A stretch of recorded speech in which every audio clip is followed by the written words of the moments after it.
Welcome to the very last summer short episode of the Health with Hashimoto's podcast series. I'm doing the summer hoping to keep them between about 8 and 10 minutes. I think I've done okay. I am curious, what do you think about this short version versus the longer version that I typically do, which is about 20 minutes? You can let me know either on the app, the Health with Hashimoto's app in our community, which is 100% free, or on Instagram. I am Health with Hashimoto's, and there's a dot in between each of the words. You can comment on either place. In this information age that we live in, where every single thing is literally at the tip of your fingers, there's so much that we can learn. And then as we learn, we want to do better. We're learning things that can impact our health. And you know, as a listener of the Health with Hashimoto's podcast, that I try to keep things simple and sustainable, because if it's not simple, you're not going to be able to do it and do it well. If it's not sustainable, then you're going to implement it and then drop off and you just wasted your time. So I want you to be able to implement things and sustain them, because that's how we make change. And I recently read a book and I highly recommend it. I'm going to tell you a little bit about what I learned, and you might have read a similar book, Atomic Habits. I have read Atomic Habits several times and I learned so much and I loved it. And somebody told me that it is like a smaller version of the book Tiny Habits. And I was like, well, I've already read Atomic Habits twice. Why do I need to read Tiny Habits? But I happened to put it on my list of books from the library when I went on my introvert retreat. And I will be doing an episode on an introvert retreat. I always get questions on how do you do it? What do you do?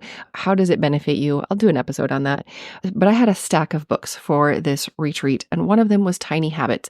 And I am so very grateful that I put that on my list, because I found it far more helpful than Atomic Habits. And one of the reasons is because he breaks it down, and I'm going to tell you the anatomy of a habit.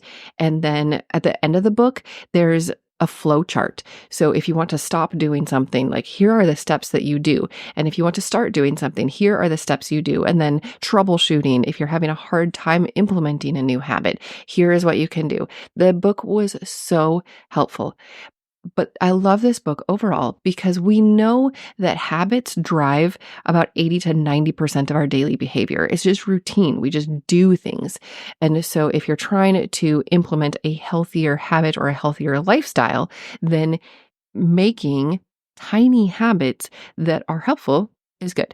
So let me tell you about the anatomy of a habit, and it's ABC.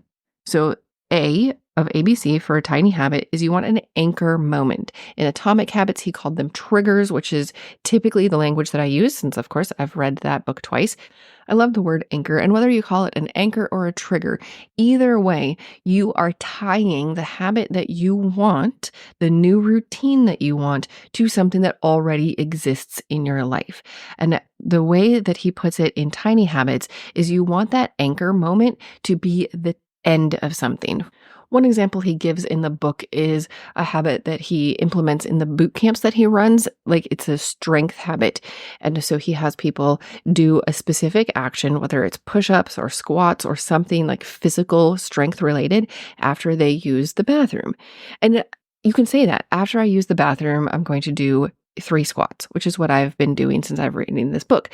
But he says, instead of this broad thing of use the bathroom, tie it to the last specific action that you take while doing that. So for you, is it like, after I flush the toilet, I'm going to do 2 push-ups. Now, if I was going to do push-ups in the bathroom, then I would do it after I flush the toilet, because then I would wash my hands. And of course, after like touching the ground in the bathroom, I want to wash my hands. I chose squats for my action. And so for my last, that anchor moment, I said after I dry my hands, because that is the last thing I do before opening the door when I'm leaving the bathroom. And I'm going to do the squats while I'm still in the bathroom. So it's not after I use the bathroom. It's specifically the last thing I do when I'm using the bathroom. Does that make sense? After I wash my hands, I will do 3 squats. Now, for me, I have a lot of tension migraines. They're hormonal related. I've been working on my liver health and a lot of stuff related to Hashimoto's with those migraines, but I know that there's like some muscles up in my neck and upper back. So with my squats, I've been raising my arms and doing like some stretches, and I feel like that's going to really help. I mean, It's the things that my chiropractor has been telling me to do. So doing them, actually implementing in the day is going to be so good. And since I use the bathroom several times in the day, I'm getting those stretches and strength training things into my day where I wasn't before. And it takes, 15 seconds? I love it. Another thing about a tiny habit is that it is tiny. And so that's the B of ABC. A is your anchor moment. It is an existing routine. So like if you're going to choose to floss your teeth, by the way, your dental health is really tied to your overall health. It's kind of mind-blowing because we think of our mouth as a separate entity, but your dental health, keeping your teeth clean, really impacts like your heart health and your immune health. It's crazy. So like if you're going to floss, if you want to start flossing, you would say after I brush my teeth. So then what would it be? Like after I put my toothbrush back in the holder, then I will. And that's B, is the new tiny behavior. So B is B. So A is anchor, B is behavior, and you want to pick a tiny behavior that will start off this new habit or lifestyle. For me, with squats, after I use the bathroom, so after I wash my hands, I just am doing 3. If I want to do more, awesome, I can do more. But my tiny behavior is 3.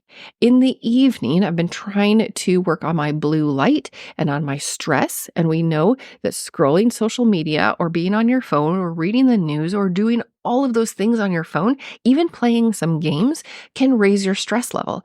Also, the blue light of your phone interferes with your sleep, even if you don't think it does. So for me, I have been messing around with seeing what specific anchor moment will work for me to put my phone away. And I put my phone in my underwear drawer when I get my pajamas on right now. I would like to make that a little earlier. So I've been working with that because I know that I have an addiction to my phone, and I know that getting it out of sight and, putting it to bed for the night will help me because I don't touch it after that. So I've been working on what anchor moment, and then the tiny behavior is I put my phone away. Putting my phone away is going to impact my blue light, my stress, so many things. If you want to start flossing, maybe you're going to floss 1 tooth. If I'm doing my squats, I set that behavior as 3. If you want to go out for a walk or a run, your tiny behavior would not be, I'm going to go for a walk. It would be, I'm going to put my shoes on. Or if you're going to go for a run, I'm going to put my sports bra on. Like, what is that tiny behavior that will take you 30 seconds to do? And that will get you started. And then the C of this anatomy of a tiny habit really surprised me. The author is BJ Hug, I believe. He says that emotions create your habits. Emotions create your new lifestyle.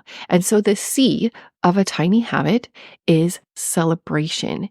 If you really want to cement a habit into your life, celebrate. It is the good emotions that help us repeat it. So after you have that anchor moment and you do the tiny behavior, incorporate some sort of celebration. For me, I am not a celebratory kind of person. I am very logical, fact-based. I don't do emotions very well. And so for me, it's I smile myself in the mirror. When I sit down at my desk and I wake up my computer, I open my planner. I congratulate myself because when I open my planner, I stay on track and I'm getting my goals done. If I just open my computer, a lot of times I'll get distracted and I'll do what first pops up. If I open my planner, then I will focus on my top priorities for the day. I encourage you to get the book Tiny Habits. In the back, he has a list of 100 ways to celebrate. Here are some of them. Say, I nailed it. Drum a happy beat on the wall or your desk. Imagine your mom giving you a big hug. Do a subtle head nod. Pretend you just nailed a half-court shot. Visualize fireworks going off for you. Smile big. Do a double thumbs up.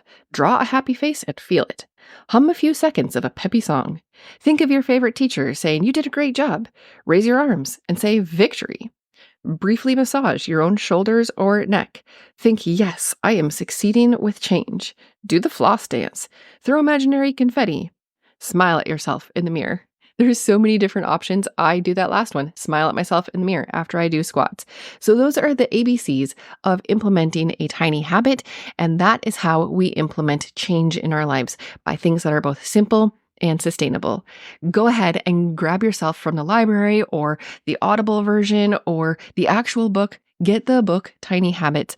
I would recommend actual look at it book, not the audio book, because you'll get those charts in the back that help you stop habits that you don't want to do and troubleshoot your existing habits. Oh my goodness, it's 10 minutes and 13 seconds. So this one will be a little over 10 minutes. I guess it's time to get back to the regular 20-minute episodes. I will see you in the next episode for about 20 minutes. Let me know in the app, the Health with Hashimoto's app, or on Instagram what you want to hear about and what you have thought about these shorter episodes. I'll see you next week. This podcast is for informational and educational purposes only. Please discuss any concerns and plans with your trusted healthcare professional. If you found this episode helpful, will you please share it with a friend? I'll see you next week on the Health with Hashimoto's podcast.